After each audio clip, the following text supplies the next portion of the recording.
na programa ay rated G. Ito ay pwede sa lahat ng manonood.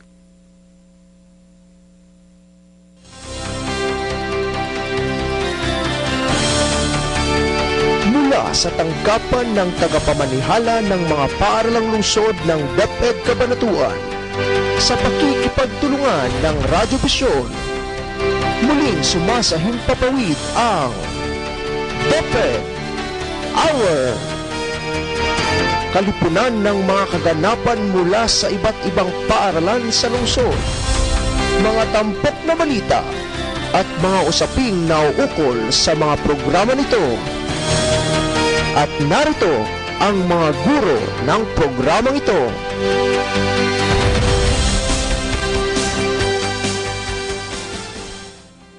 Mabiyayang Miyerkules ng gabi po sa ating mga giliw na taga-subaybay. Miyerkules pong muli ika-19 ng Pebrero sa taong 2014. Kahit muli pong sumasahimpapawid ang DepEd Hour upang maghatid ng mga huling kaganapan sa paligid-ligid ng sangay ng DepEd Cabanatuan at upang tumalakay ng mga usaping may kaugnayan sa kagawaran ng edukasyon at mga programa nito. Ako po si Alan David Valdez. At ako naman po si Jane Valderrama para sa edisyong ito ng DepEd Hour.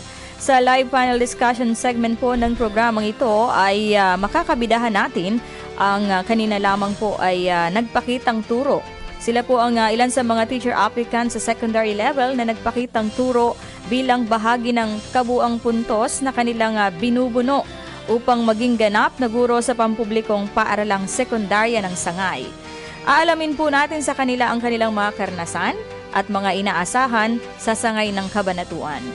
At upang makapiling na natin ang ating mga panauhin, narito na ang hanay ng mga balita. Future Teacher Organization sa Aralio University muling nagpamigay ng oral health care sa Elo Francisco Elementary School. Form 18A para sa mga guro sa sekundarya, pinadali. I-template nito natutuhan sa seminar. Mga nagsipagwagi sa patimpalak na King and Queen sa Cabanatuan East Central School, kinoronahan na.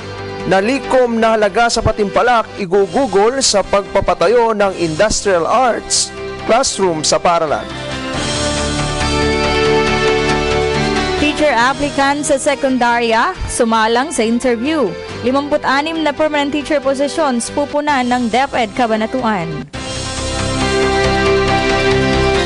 Eastern Cebu National High School nagdiwang sa Araw ng Mga Puso. Sa ating tampok na balita, pag-unlad ng kakayahan sa pagbasa sa ilang pampublikong paaralan, kapansin-pansin. Para naman sa ating teleturuan, Module 6 sa Mathematics para sa ikalawang season, itatampok ngayong gabi. Aralin sa fraction, padadaliin. Para po sa ating unang balita ngayong gabi, bumisitang muli sa Elo Francisco Elementary School ang Future Teacher Organization ng Aralio University. Sa kanilang muling pagbisita, hinandugan muli ng grupo ang mga mag-aaral ng mga oral health care kits bilang bahagi ng pagdiriwang ng Oral Health Month. Ihahatid sa atin ni Geraldine Ann Fajardo ang kabuang ulat ng balitang ito kasama ang update sa proyektong palikuran ng DPWH sa Elo Francisco Elementary School.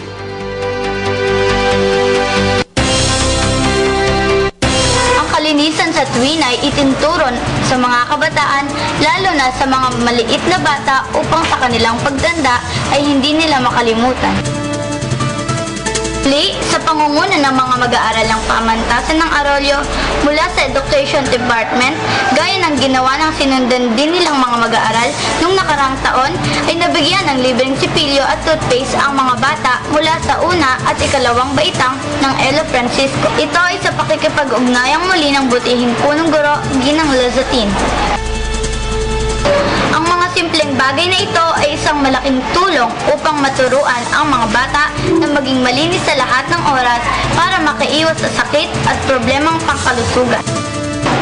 Idinaan ng mga ate at kuya ang pagtuturo sa pamamagitan ng storytelling at mga laro na kanila ding pinaglaanan ng mumunting papremyong mga lapis, krayola at papel na lubhang ikinasaya ng mga bata. Ang 1.5 oras ng aktibidad na ito ay naging lubos na kapaki-pakinabang para sa kanila. Sa iba pang balita, patapos na ang ginagawang 3 pintong palikuran o restroom na katabi mismo ng stage at covered court ng paaralan. Ang nabanggit na palikuran ay isang kapaki-pakinabang na proyekto ng DPWH kung saan isa ang Elo Francisco sa mga nabiyayaan nito. Matagal na umanong pangarap at plano ng pamunuan ng paaralan ang pagkakaroon ng ganitong proyekto sa nabanggit ding lugar, subalit hindi pa nabibigyan ng katuparan dahil na rin umano sa mas maraming bagay na kailangang unahin. Kaya't gayon na lamang ang pasasalamat hindi lamang ng punong guro, bagkus maging ng mga kapwa guro at mga magulang sa nabanggit na proyekto sa ilang araw na lamang ay siguradong magagamit na para sa kapakinabangan ng lahat. Mula sa Elo Francisco, ito po si Geraldine Ann Fajardo sa patnubay ni Media Bureau Member Ronalyn Balangat, nag-uulat para sa DepEd-R DWWJ Radyo Vision. Maraming salamat, Geraldine. Pinadali naman ang paggawa ng Form 18A o Report on Promotion sa antas ng sekundarya. Ito ay dahil sa pagbabahagi ng isang guro ng Camp Tino National High School ng e-template ng naturang form. Sa katunayan ay nagdaos kamakailan ng pagsasanay sa paggamit nito.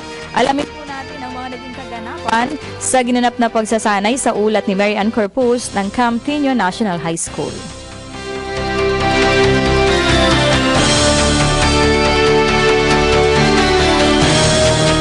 Ang paggamit ng computer ay hindi pa masyadong palasa. Pero pinipilit ko nang gumamit nun, pinipilit ko nang mag-compute sa unit ng mga aking mga grades. At yun, naalala ko. So, yung second thought ko na yun yung nag-drive sa akin to review, to examine, to dissect the proposal, including the template itself. So, kinuha ko yung CD, niload ko sa CD-ROM, then binasa ko, sinaliksik ko lahat, tignan ko lahat ng cells, lahat ng rows, lahat ng formula, pati yung locking system, pati yung link, yung connection sa lahat, at nakita ko kompleto. And since that was January and few months to go, ayan na yung graduation, tatambakan na naman ang trabaho yung class advisor, so ayos ito ka. Pero nung makita ko yung manuscript niya sa niya, babalik ko sa ito, plus the template, plus the recommendations and suggestions, stay there ka o. Ginanong ko na. Maupo ka na riyan, i-load mo na sa isang unit dyan, at ipasok mo na yung suggestions ko. Dahil mag-hold ka ng training for this. Ito ang pahayag ni Sir Glenn L. Agustin, EPS1 ng ICT and Research sa isinagawang 3 araw na seminar kamakailan na ginanap sa Honorato C. Perez Senior Memorial Science High School. Ang nasabing seminar ay patungkol sa paggamit ng improvised 18A template na pinag-ukulan ng oras ni Ginang Mopel P. Panahon, Teacher 3 ng Camp Tino National High School. Ito ay isa sa mga inaprobahang inobasyon para sa pagtuturo na gawa mismo ni Ginang Panahon. Ito ay nilahukan ng mga gurong tagapayo ng grade 7 at grade 8. Sinimulan ito sa pamamagitan ng maikling programa sa pangunguna ng mga piling guro mula sa iba't ibang paaralan sa dibisyon ng kabanatuan. Matapos ito ay sinimulan na ang lecture upang maipaalam sa mga gurong tagapayo ng grade 7 at grade 8 kung paano gamitin ang nasabing 18A template. Ang template na ito ay ginamitan ng formula upang mas mapadali ang pagkuha ng average grade ng mag-aaral sa bawat asignatura at otomatikong mai-convert ito sa descriptive grade. Ginamitan din ito ng linking process upang hindi na paulit-ulit ang paglalagay ng mahahalagang impormasyon at ng locking process upang hindi na magalaw ang bawat formula. Binigyan din ng kaukulang panahon ang bawat guro upang mapag-aralan nila ang tama at mas epektibong paggamit nito. Narito ang pahayag ng ilang guro tungkol sa nasabing 18A template. Maraming po salamat ma'am mga ped dahil sinadya niyo pa yata kami dito sa aming school. Sa totoo lang ma'am, napakaganda po ng inyong ginawa na innovation. Makakatulong po ito dahil katulad ko, bagong teacher lang po ako. First time ko lang po ata makakagawa nito. So yung mga na-meet po naming mga konting problema, alam ko naman kayang enhance pa rin ma'am mga ped yun. Tunay nga ang ganitong inobasyon ay makakatulong ng malaki sa isang gurong tagapayo. Hindi lamang sa kadahilan ng mas mapapabilis ang paggawa ng 18A, ngunit makasisigurado tayong tama at eksakto ang mga datos na mailalagay natin dito. Mula po rito sa Campiño National High School, ako po si Mary Ann G. Corpus, nag-uulat para sa DWJJ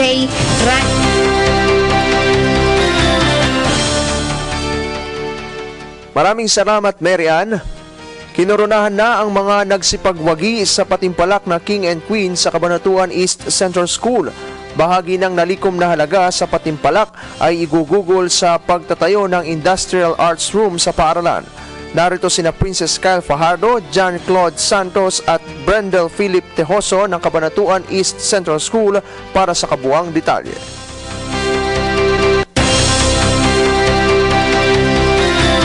Matagumpay na dinaos na paaralang sentral ng Silangang Cabanatuan ang King and Queen Coronation Day 2014 nitong January 31 sa gym ng paaralan.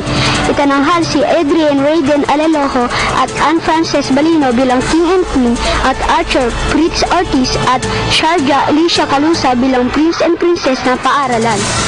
Inirampa rin ng mga mag-aaral ang mga magagarbong gangs, barong at Amerikana.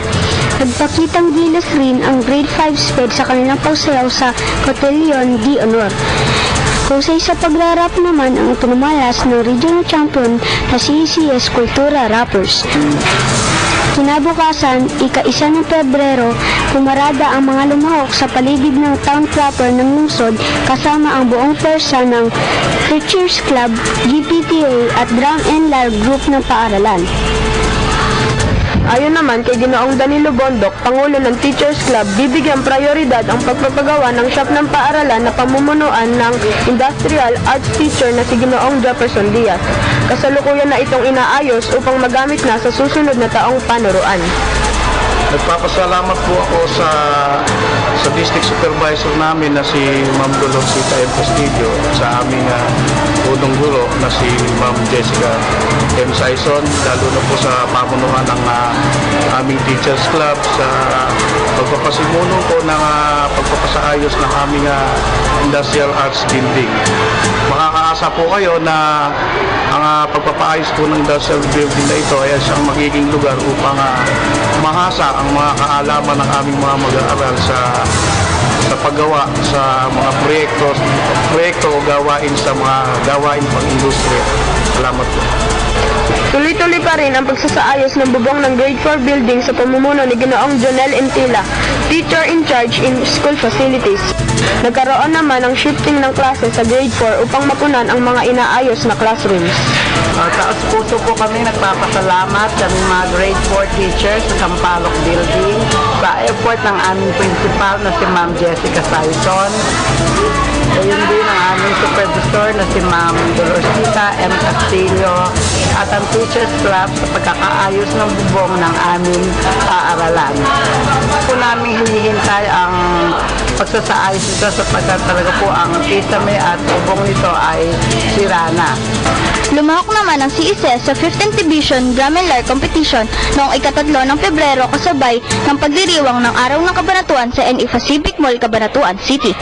Pinamalas ng CESES Drum and Lyre Group ang mga hit songs na Time of My Life, Beauty and the Beat, Oops Kiri Oops, My Heart Will Go On the Floor at ang required piece na awit ng Rehiyon 3. Ayon naman sa tali ng mga hurado, tinatayang nasa pang-6 na pwesto ang CESES mula sa 16 na paaralang lumahok sa kompetisyon na tinuturing na rin isang malaking tagumpay dahil nanatiling matatag ang drum and lyre ng paaralan. Ginabayan ni Ginang Ruth Trinidad, Ginoong Rob Marions Fermin at Dr. Jessica Saison ang mga mag-aaral na lumahok sa nasabing paligsahan. Mula po dito sa paaralang sentral ng Silangang Cabanatuan at sa pamamatnubay ni Ginoong Rob Marions Fermin, ako po si Princess Calfra Franco kasama nina John Cloud Santos at Brendel Philip Tioso, nag-uulat para sa DepEdR ng DWJJ Radio Vision.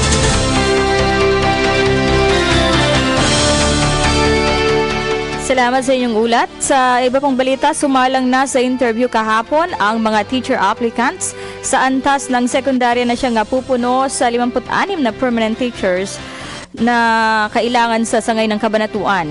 Kanina ay dinaos naman ang kanilang pakitang turo sa Marciano del Rosario Memorial National High School. May ulat si DepEd Media Bureau Member Alan David Valdez tungkol dito.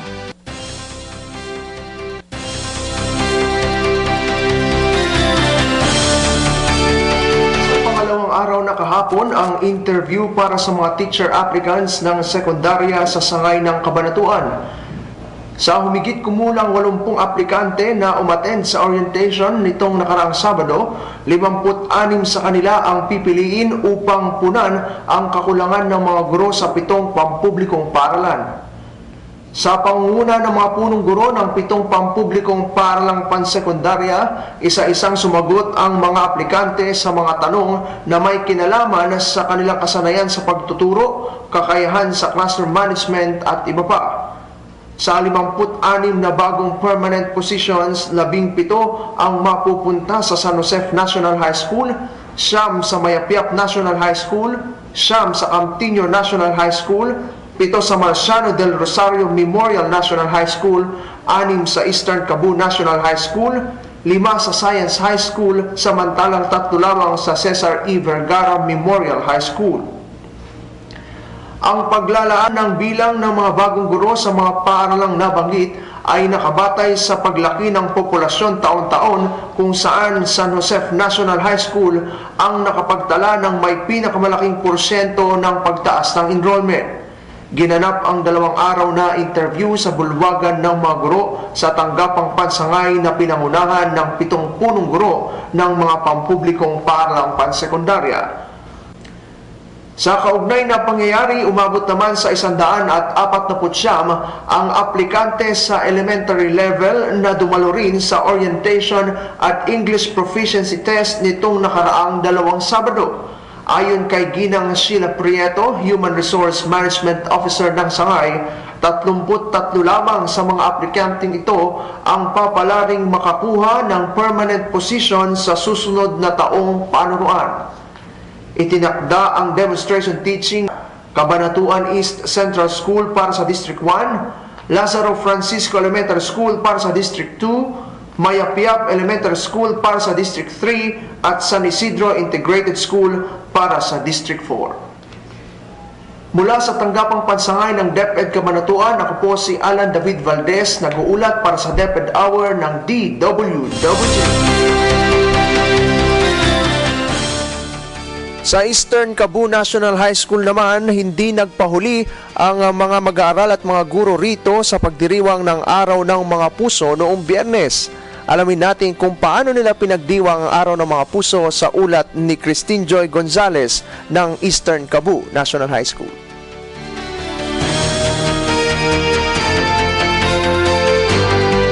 Naging mahulay ang Araw ng Mga Puso para sa mga guro at mag-aaral ng Eastern Cebu National High School o ECNHS makaraang isagawa ang junior and senior prom meeting isang araw bago ang Valentine's Day. Sa pangatatang paumatnubay ni Ginang Eloisa de Leon, punong guro, iba't ibang aktibidades ang inihanda ng ECNHS para sa kasiyahan ng mga mag-aaral. Pinangunahan ni Ginang Marites Gayaban, guro sa 3 taon, kasama ang iba pang guro sa 3 taon na sina Angelina Bernabe, Ginang Mary Ann Veneracion, Ginang Shirley Esticular at Ginang Betsaida Marie de Leon, at mga guro sa 4 na taon na kinabibilangan nila Ginang Cecilia Miguel, Ginang Evangeline Castillo, Ginang Herminia Rufo at Ginang Faith Cuevo.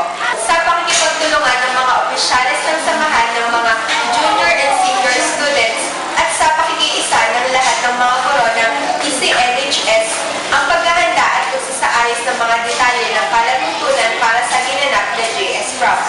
Isinagawa ang tradisyonal na pagsasalin at pagtanggap ng susi ng pananagutan o Key of Responsibility na ginampanan nina Rona Pineda, Pangulo ng Seniors, at Mark Joseph Corpus, Pangulo ng Juniors, sa pamantubay ni Binibining Baby J. Valderrama.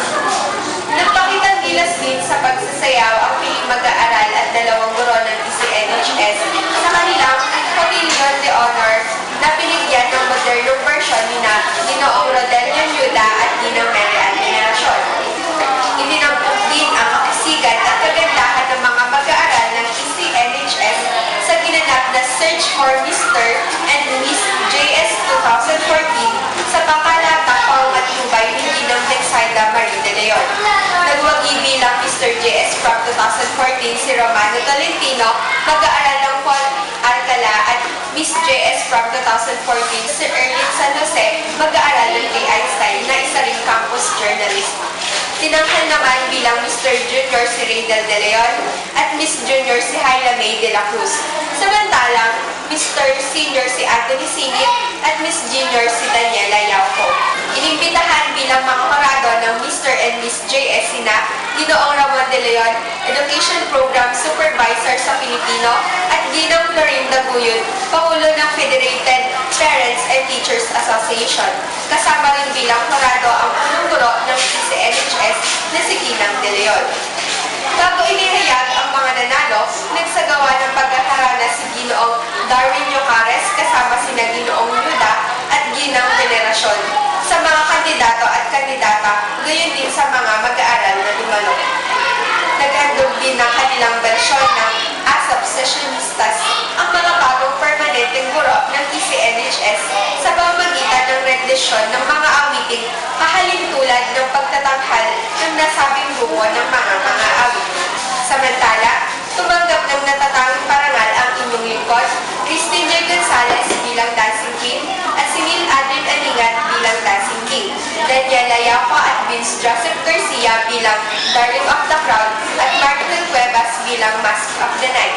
Sa huli, nagkaroon ng pagkakataong makapagsayaw ang mga mag-aaral bilang isa sa mga mabisang paraan ng pagpapalawig ng diwa ng camaraderie at pagkakaibigan ng pangunahing layunin ng paglulunsad ng JS from 2014. Mula sa Eastern Cebu National High School, sa pamamatnubay ni Binibining J. Valderrama, ako po si Christine J. Gonzalez, nag-uulat para sa DWJJ DepEd Hour Radio Vision. Salamat Christine Joy. Sa atin naman pong tampok na balita, napansin sa muling pagbisita ng Division Intervention Program Team ang pag-unlad ng kakayahan sa pagbasa ng mga mag-aaral sa ilang pampublikong paaralan ng Sangay. Panoorin po natin ang ulat ni Education Program Supervisor Sir Glenn Agustin tungkol sa magandang balitang ito.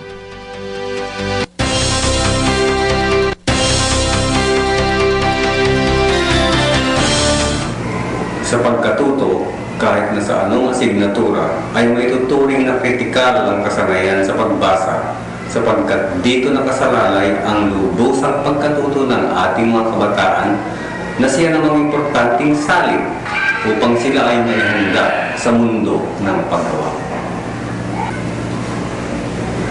Sa ating sangay, ang pagbasa ang isa sa mga pinatututukan sa ating mga guro upang maging lubos ang pagkatuto ng ating mga mag-aaral.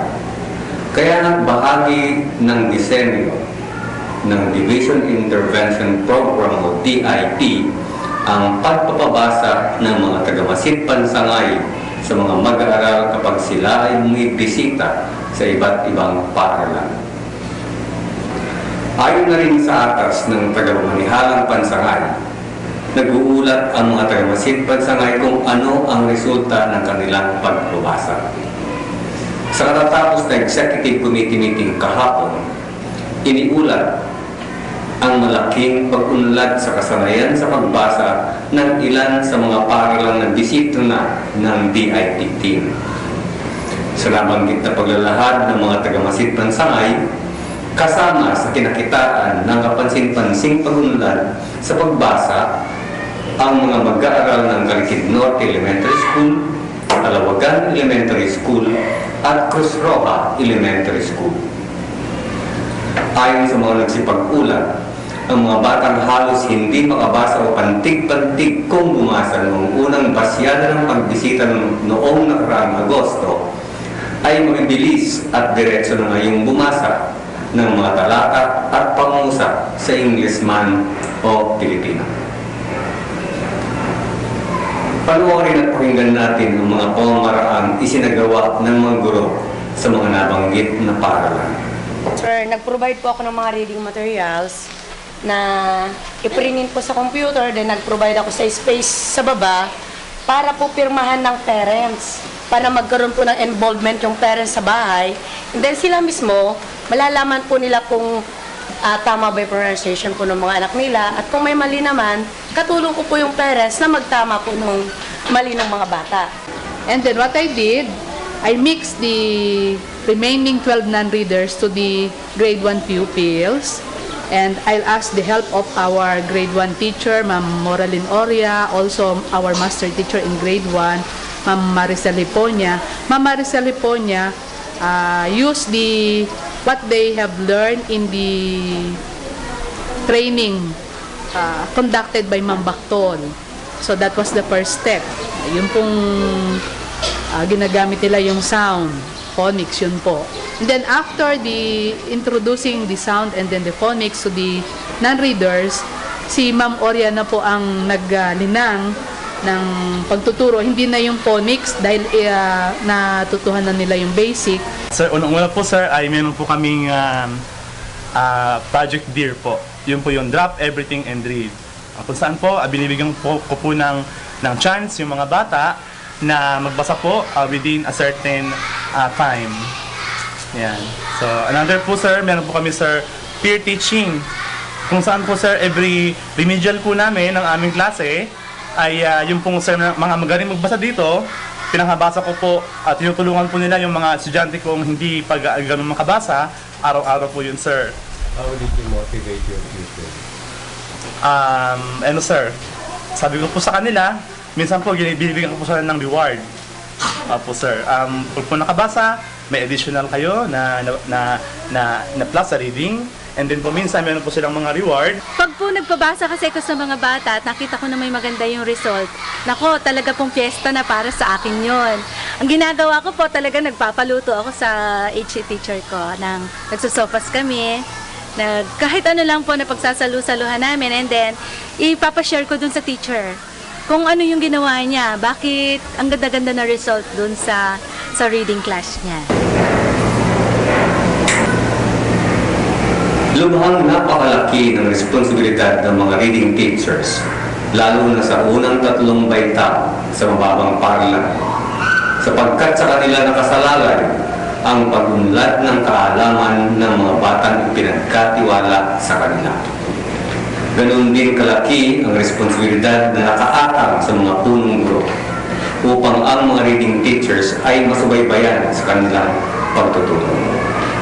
Hindi rin naman nagpapabaya ang tanggapang pansangay sa pagbalangkas ng mga programang naglalayong resolbahin ang problema sa non-readers.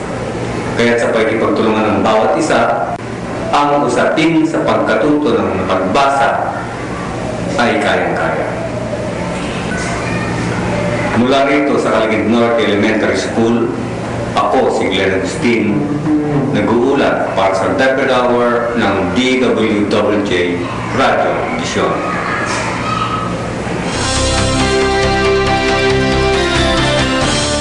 Maraming salamat po Sir Glenn at inyo pong natunghayan ang ating pong mga balita ngayong gabi. Magbabalik po ang DepEd Hour para po sa ating teleturuan.